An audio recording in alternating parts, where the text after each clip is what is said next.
ক্ষমতার যে অপব্যবহার হয় সেটা আজকে আমাকে যারা প্রমাণিত, এবং আমি আইনকে শ্রদ্ধা করি বলে আমি কিন্তু আজকে এখানে এসেছি। এবং সেকেন্ডলি হচ্ছে, এর আগে আমি কিছুই বলিনি বিকজ আমি আইনকে শ্রদ্ধা করেছি যে না, আইন যখন আমাকে সমঞ্জরি দিয়েছে আমি এসেছি। কিন্তু ওখানে অনেকগুলি মিথ্যা কথা প্রদান করা হয়েছে। ডেফিনেটলি টুডে টুমরো এগুলো আসবে, এগুলো সবার সামনে আসবে। বাট আমি আমার জায়গায়, যেটা আমার উপরে আমার 15 বছর ক্যারিয়ারে বলা হয়েছে যে আমি 15 বছর ক্যারিয়ারে আমি 27,000 টাকার শাড়ি আত্মসাৎ করেছি বা প্রতারণা করেছি, ডেফিনেটলি আই ডিডন্ট ডু, মানে আমি এরকম কিছুই করিনি, আমার এরকম কিছুই করা হয়নি। তো যার কারণে আদালতে কিন্তু এটা প্রমাণ হয়েছে। তার আগেও কিন্তু আমাদের একটা প্রমাণিত হয়েছিল যে বলেছে যে ডিবি থেকে প্রমাণিত হয়েছে, সত্যতা প্রমাণ পেয়েছে। এখানে একটা কথা বলা হয়েছে যে ডিবি আমাকে ফোন করে যেতে বলেছে। না, আমি একটা কথা এতটুকু বলতে চাই, আমি ডিবিকে ফোন করেছি, আমি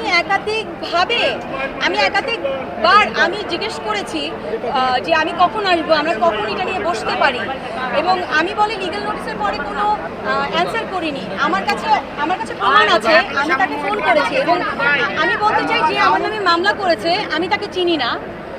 আমি চিনি হচ্ছে বিলকিস ওয়াজি ঝিনুক, তিনি একজন সম্মানিত আইনজীবী। তো সে যখন আমাকে বলেছে সে একজন আইনজীবী, সে আমার একজন বড় ফ্যান, তার কাছে আমি কোনো মানে একটা শ্যুটের জন্য আমি কোনো পেমেন্ট আবদার করিনি। আমি তাকে বলেছি যে আমি সম্মানের ক্ষেত্রে বলেছি, আপু আমি যখন পরবো শাড়িটা আমি আপনাকে ছবি দিব। সেও আমাকে বলেছে, এরকম একটা ভয়েসও আছে যে আপু আপনি যেই দিন পরবেন শাড়িটা আমাকে ছবি দিয়েন। এখন ভাইয়া আপনারাই বলেন, আপনারা চেনেন আমাকে। হ্যাঁ, তো আমি কিন্তু স্টোরিও দিয়েছি, আমি ওই শাড়িটার ছবি দিয়ে স্টোরিও দিয়েছি। কিন্তু আমার নেক্সট 5 মাসে শাড়িটা পরা হয়নি, বিকজ আপনারা সবাই জানেন আমি ফিল্মের শুটিং নিয়ে আমি অলমোস্ট 3 মাস আমি প্রিপারেশন নিয়ে ব্যস্ত ছিলাম।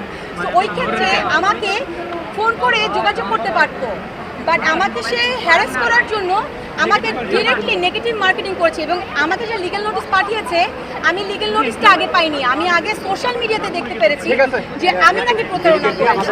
তো ওই জায়গা থেকে আমি বলবো আপনারা কিন্তু সত্য মিথ্যা বুঝতে পারেন। তো আমি আশা করছি অ্যান্ড আই হোপ যে আপনারা সঠিক তথ্যটা তুলে ধরবেন, বিকজ টুডে টুমরো সত্য কখনো চাপা থাকে না। ডেফিনেটলি আদালত আমাকে ন্যায় বিচার দিয়েছে, এবং সামনে আদালতের প্রতি ডেফিনেটলি আমি অনেক কৃতজ্ঞ। অ্যান্ড আদালতকে আমি সম্মান করি বলে আমি এখানে এসেছি বলে, অ্যান্ড আই হোপ সামনেও আমি ন্যায় বিচার পাবো, সবাই ন্যায় বিচার পাবে। আমার অনেক সম্মানহানি হয়েছে। আমি একটা কথা বলতে চাই, আজকে যিনি আমার নামে এই কাজটা করেছে আমাকে হ্যারাস করার জন্য, তিনি একজন নারী, তার স্বামীর ক্ষমতা দেখিয়ে আমার সাথে এটা করেছে, এবং সে আমাকে অনেক ধরনের হুমকিও দিয়েছে। সেগুলো আমি সামনে হয়তো প্রদান করবো, আপনাদের সামনে জানাবো। কিন্তু একটা কথা বলতে চাই যে তারও একটা মেয়ে আছে। আজকে আমি 27,000 টাকা একটা শাড়ির জন্য আমি নাকি আত্মসাৎ করেছি, আমি 15 বছরের আমার ক্যারিয়ার, এটা আসলে কারো কিন্তু কাম্য না যে আমি একটা শাড়ির জন্য আদালতে আসবো, তাই না ভাইয়া? সো আমার কাছে মনে হয় তারও একটা মেয়ে আছে, তারও একটা জীবন আছে, সেও একজন নারী। সো এই জায়গা থেকে আসলে কারোর জন্যই কাম্য না, আর কেউ যাতে এভাবে হ্যারেস না করে, অ্যান্ড আমরা যাতে আইনের একটা ন্যায় বিচার পাই, এটাই আমার কাম্য থাকে।